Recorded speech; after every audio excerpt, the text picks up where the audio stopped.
और चीन जिसका डर था वो करने लगा है। इस वक्त की बड़ी खबर आपको बता देना चाहती हूं, चीन की तरफ से ग्लोबल टाइम्स में लिखा गया है कि पीएलए की ड्रिल जो है ताइवान को एक करने की चाइना से, यानी ताइवान के एकीकरण के लिए युद्ध अभ्यास लगातार जारी है। और इसी लेख में आगे उसने लिखा है पेलोसी की जो ये यात्रा है वो चाइना की संप्रभुता पर हमला है, सीरियसली वायलेट्स चाइना सोवरेनिटी। ये लिखा है चीन के ग्लोबल टाइम्स, मुखपत्र ग्लोबल टाइम्स में ये बातें लिखी हुई है। और महज ये एक ही लेख नहीं है, ग्लोबल टाइम्स को आप देखिए ऊपर से नीचे तो आपको अलावा इन गीदड़ भपकियों के कुछ और नजर नहीं आएगा। लेकिन क्या इसे गीदड़ भपकी के तौर पर लिया जा सकता है जनरल सिवाच, क्योंकि उसे अपनी साख तो बचानी है, अपनी इज्जत तो बचानी है। ये युद्ध अभ्यास के चक्कर में ऐसा ना हो कि ताइवान पर बिल्कुल वही हो जाए जो रशिया ने यूक्रेन पर किया।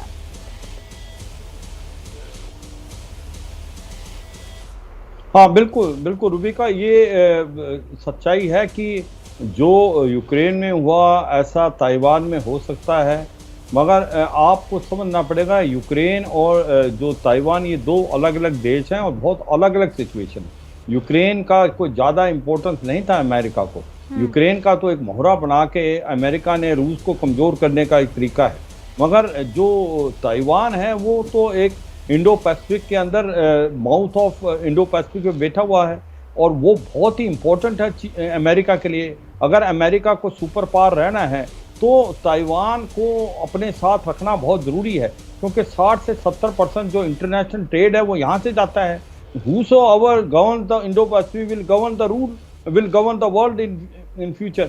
तो ऐसे में जो ताइवान है वो अमेरिका के लिए बहुत ज़्यादा इम्पोर्टेंट है और अमेरिका इसको कभी भी नहीं छोड़ेगा कि चीन उसको एक प्रकार से कब्जा कर ले। नहीं तो जनरल सिवाच इसमें क्या होगा? मैं एक आम नागरिक के तौर पर समझने की कोशिश करूं तो जनरल सिवाच, अभी तो वो नैन्सी पेलोसी को बचा रहा था, जापान की मदद ले ली, फिलीपींस की मदद ले ली, साउथ कोरिया की मदद ले ली, तमाम जो उनके आसपास के इलाके उनकी मदद ले ली। नैन्सी के लिए ये काम उन्होंने किया। नैन्सी पेलोसी एक बार वहां से निकल गई और चीन जब अपने पंजे उनके ऊपर गाड़ने लगा तब क्या होगा?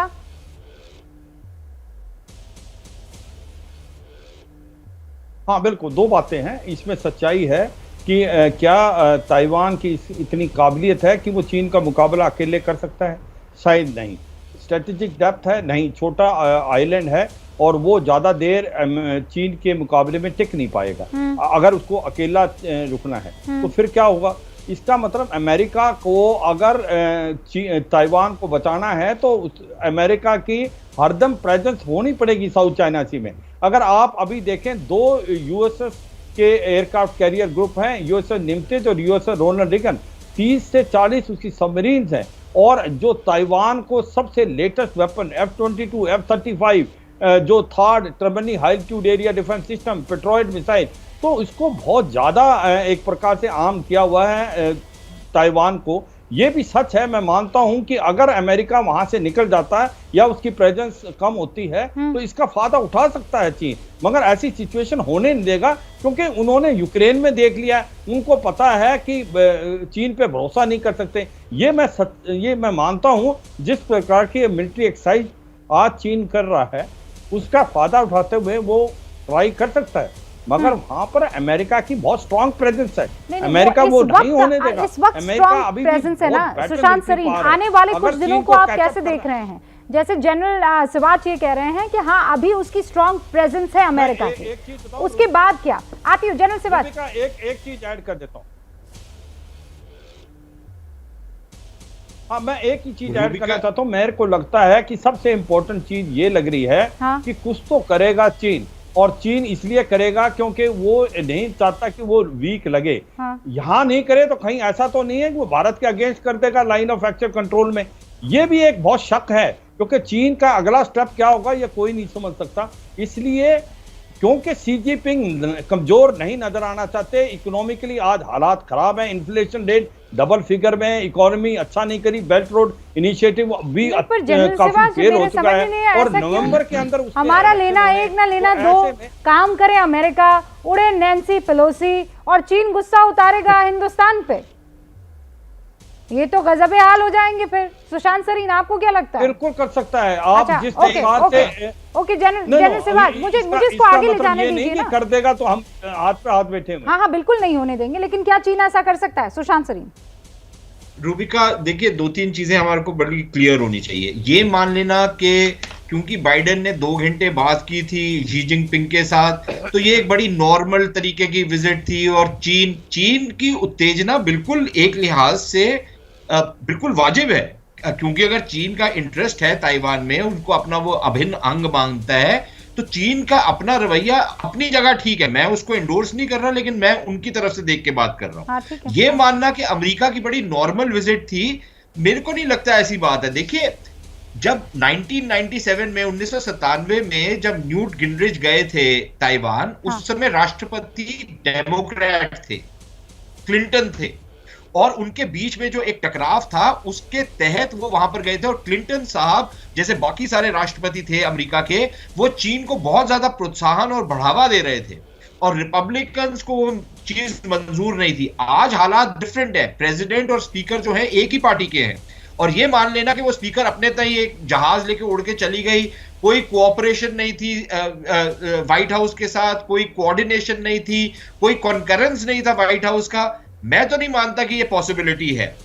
इसी को मैं साथ में आगे लेके चलता हूं कि उसका मतलब ये है कि अमेरिका की जो नीति है वो बोलते जो मर्जी रहे, चीन को वो जो मर्जी बोलते रहे, लेकिन ये बिल्कुल बहुत क्लियरली वाज़े तौर पर हमारे को नजर आ रहा है कि अमेरिका की नीति चीन को लेकर के काफी बदल चुकी है। वो बेशक ये बोलते रहे कि अभी हमारी कोई नीति बदली नहीं है, हम वन चाइना पॉलिसी में बिलीव करते हैं, लेकिन वो वन चाइना पॉलिसी की जो इस्लामी स्लाइसिंग है वो शुरू हो गई है। इस तरीके की विजिट्स उसको दर्शाती हैं, और वो सिर्फ अमेरिका से नहीं हो रही, बाकी और देशों से भी हो रही हैं ताइवान में विजिट्स। तो मेरे ख्याल चीन की जो एक लिहाज से जो उनका डर है या जो उनकी उत्तेजना है वो समझ में आती है बात। अब चीन आगे क्या कर सकता है? मेरे ख्याल एज ऑफ नाउ अगले चंद दिनों में, हफ्तों में, हो सकता है मैं गलत हूं, लेकिन यूक्रेन का एग्जाम्पल ठीक इसलिए भी नहीं है क्योंकि यूक्रेन में जो कुछ हुआ रूस के साथ, वो दुनिया भर ने देख लिया। और जितनी मिलिट्री असेसमेंट थी ना कि रूस अंदर घुसा है यूक्रेन में और 1 हफ्ते के अंदर, 10 दिन के अंदर यूक्रेन ढेर हो जाएगा, कीव रूस के कब्जे में आ जाएगा। आज कितने 8 महीने हो गए, 7 महीने हो गए, कुछ नहीं ऐसा हुआ। तो मेरे ख्याल आप, और ये चीन ने भी देखा है, और चीन की कितनी ताकत है नहीं है, अमेरिका कहां तक उनके पक्ष में आएगा, ताइवान के कितना उनका समर्थन करेगा नहीं करेगा, हम इसमें सिर्फ अटकलें लगा सकते हैं। लेकिन ये मान लेना कि अगर चीन का हमला हुआ तो ताइवान जो है बिल्कुल ढेर हो जाएगा, मुझे नहीं लगता। और चीन को फिर यह भी देखना पड़ेगा, जो जनरल साहब बात कर रहे हैं उसी को मैं उल्टाता हूं, कि चीन को यह भी देखना पड़ेगा कि चीन की जो अर्थव्यवस्था चरमराई हुई है, चीन के अंदर जो एक प्रॉब्लम्स हैं पॉलिटिकल और इकोनॉमिक, क्या ताइवान के ऊपर यलगार करके चीन और अपने आप को एक खड्डे में डालेगा या उस खड्डे से बाहर निकलेगा? और इसमें एक बहुत बड़ा सवालिया निशान है। जो चीनी कोई भी राष्ट्रपति होगा वो इसको 10 बारी सोचेगा, क्योंकि अगर वो हार गया जंग तो फिर वो सीधा सूली से लटकेगा और कोई उसके पास चारा नहीं है, फिर उसको कोई बख्शेगा नहीं। वो क्या मजबूरी है मेरी, बताइए। मैं अभी आपको बताती हूँ कि मैंने ओए होए होए होए, नमकीन के चटकारे लेते हुए टकटकी मार के डिबेट शो को पॉज रिपीट कर करके देख रहे हैं जोगिंदर जी। इनकी तरह आप भी देखें अपने फेवरेट डिबेट्स को रिपीट कर, और डाउनलोड कीजिए एबीपी लाइव ऐप अपने स्मार्ट टीवी पर।